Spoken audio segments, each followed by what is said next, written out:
DJ RK exclusive। एक तोर मैं दीवाना गोरी खोजले समाना रानी कहना मोर माँ रुपेश काबिल आगा गोरी हो गया फिदा अगर काबिल आगा गोरी हो गया फिदा अमर जान ले डाले कहे तो उसका तोर कथोगा मैं तो शर्माना तोर कथोगा मैं तो राजाना तोर कथोगा मैं तो राजाना तोर कथोगा मैं तो उसका तोर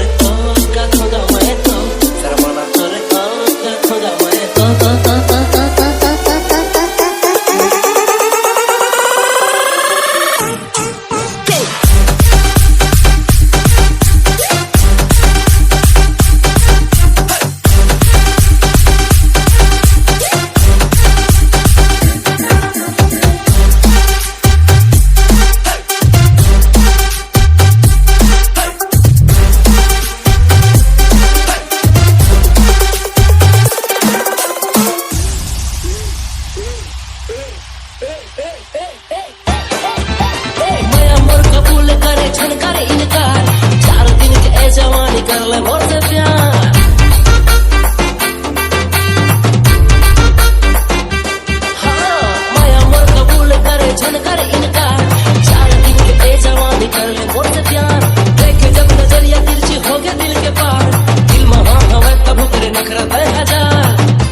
गोरी चमके अंजोर जैसे चेहरा तो लगे रूप अप्सरा सही तो ये देखना तर ओ कथोगा मैं तो ऐ देखना तर ओ कथोगा मैं तो सवरना तर ओ कथोगा मैं तो दर्शना तर ओ कथोगा मैं तो उसका तर ओ कथोगा मैं तो शर्माना तर ओ कथोगा मैं तो